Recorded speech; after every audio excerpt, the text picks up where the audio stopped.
احتشام نے اس سارے معاملے سے اپنا دامن جھاڑ لیا ہے۔ احتشام کا کہنا ہے کہ وہ یہ سب کچھ نہیں جانتا جو کچھ عائلہ کہہ رہی ہے۔ یہاں پر بھری محفل میں عائلہ کی بدنامی ہو چکی ہے اور عائلہ جو ہے وہ گنہگار قرار پائی ہے۔ جانیں گے کہ ڈرامہ سیریل ضبط کے آنے والے ایپیسوڈ میں کیا کچھ ہونے والا ہے۔ جس راز کو عائلہ نے چھپانے کی بھرپور کوشش کی، وہ راز آخرکار سب گھر والوں کے سامنے آ ہی گیا اور اسی ڈاکٹر صاحبہ نے گھر میں آ کر ایک ادھم مچا دیا ہے اور آ کر گھر والوں کو بتا دیا ہے اور مبارکباد بھی دی ہے کہ ان کی، لیکن ڈاکٹر صاحبہ کی یہ بات سن کر سبھی گھر والے ایک دم سے حیران رہ گئے کہ آخر وہ ایسا کیسے کہہ سکتی ہیں۔ تو پورے گھر میں پھر سے ہنگامہ ہو چکا ہے، تمام بڑے اور بزرگ اکٹھے ہو چکے ہیں اور سب کے لیے ایک شرم کا مقام ہو رہا ہے کہ اتنا بڑا کام ان کی فیملی میں ایسے ہو گیا، وہ خاندان والوں کو کیا منہ دکھائیں گے۔ سب طرح طرح کی باتیں کر رہی ہیں، یہاں تک کہ عائلہ کی امی نے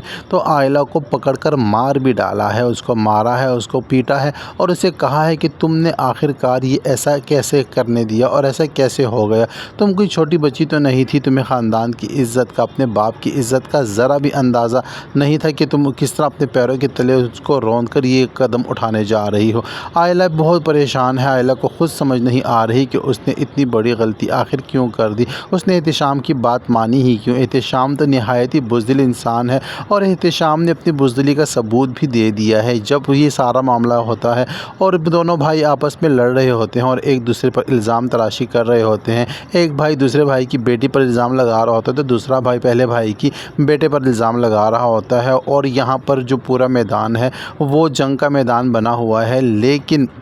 جب بات پوچھی جاتی ہے احتشام سے کہا جاتا ہے کہ بھئی تم ہی بتا دو کیا کیا ہے تم نے۔ احتشام کی امی جو ہیں بہت زیادہ غصے میں احتشام کو ڈانٹ رہی ہیں اور بار بار اس کو یہی اس کے منہ میں الفاظ دے رہی ہیں، اسے یہی کہہ رہی ہیں کہ بتا دو کہ تم نے ایسا کچھ نہیں کیا، بتا دو کہ تم نے ایسا کچھ نہیں کیا۔ تو احتشام بھی ویسا ہی کرتا ہے، وہ سارے معاملے سے صبح کو دوز ہو جاتا ہے اور یہی کہتا ہے کہ مجھے اس معاملے کی خبر ہی نہیں کہ کیا کچھ ہوا ہے۔ لیکن جیسے ہی وہ مکرتا ہے تو یہاں پر عائلہ کی امی اس کو مکرنے نہیں دیتی اور کہتی ہیں کہ اتنے معصوم مت بنو، تم جھوٹ بول رہے ہو، تم اپنی امی کے سر پر ہاتھ رکھ کر قسم کھاؤ اور پھر کہو کہ تم سچے ہو۔ تو وہ بے غیرت انسان ہے، وہ قسم کھانے کے لیے بھی ایگری ہو جاتا ہے اور عائلہ پر جو الزام ہے، جو اس کے بدچلنے کا الزام لگا ہوا وہ سچ ثابت ہو جاتا ہے۔ عائلہ بے گناہ ہوتے ہوئے بھی گنہگار ٹھہرائی گئی ہے۔ عائلہ نے کوئی گناہ تو نہیں کیا تھا، اپنے شوہر کے ساتھ ہی اس کا جو کچھ بھی ہوا تو وہ ہوا، لیکن بس فرق صرف اتنا تھا کہ رخصتی نہیں ہوئی تھی، لیکن اس کا شوہر جو ہے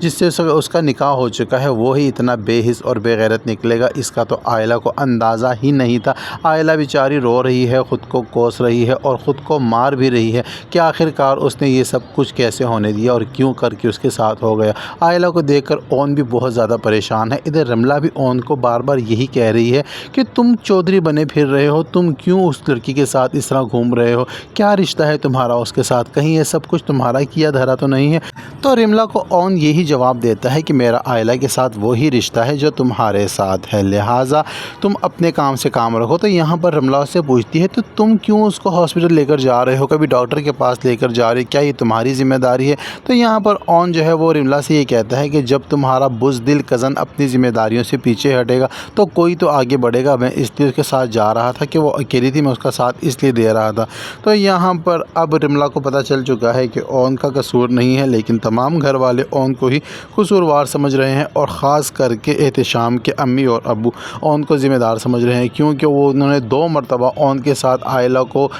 دیکھا ہے اور ایک مرتبہ تو عائلہ اون کے کمرے میں آئی ہوئی تھی اور دوسری مرتبہ وہ باہر لان میں اس کا ہاتھ پکڑا ہوا تھا۔ تو ان کو تو پورا یقین ہو چلا ہے کہ ضرور عائلہ اور اون کے بیچ میں کچھ نہ کچھ چل رہا ہے اور اس بات کا تذکرہ انہوں نے پہلے بھی اپنے بھائی صاحب سے کیا تھا اور انہوں نے کہا تھا کہ اگر تمہارے پاس کوئی اور الزام ہے جھوٹا تو تم وہ لگا دو، لیکن اس طرح تو نہ کہو، یہ تمہاری بہو ہے اور میری بیٹی ہے۔ بھلا وہ اون کے ساتھ کیوں اس طرح انوالو ہوگی، اس کا نکاح ہو چکا ہے، اس کا اپنا شوہر ہے، لیکن ان کو کیا پتا تھا کہ وقت ایسا آئے گا کہ انہی کے بیٹے کی غلطی کی سزا اون کو ملے گی اور عائلہ کی بدنامی ہو جائے گی۔ اب یہاں سب گھر والے اون کو ہی قصوروار سمجھیں گے اور سارے ثبوت جو ہیں وہ اون کے خلاف ہی اکٹھے ہو جائیں گے اور سب گواہی دے دیں گے۔ لیکن عائلہ تو اندر سے ٹوٹ چکی ہے، وہ تو حقیقت جانتی ہے، لیکن احتشام بھی حقیقت جانتا ہے، لیکن احتشام اپنی ذمہ داریوں سے پیچھے ہٹ چکا ہے اور وہ تو پہلے سے ہی آئلہ کو بتا چکا تھا کہ وہ یہ سب جھنجھٹ نہیں پالنا چاہتا، لیکن قسمت خراب تھی کہ بات چھپاتے چھپاتے سب کے سامنے آ گئی ہے۔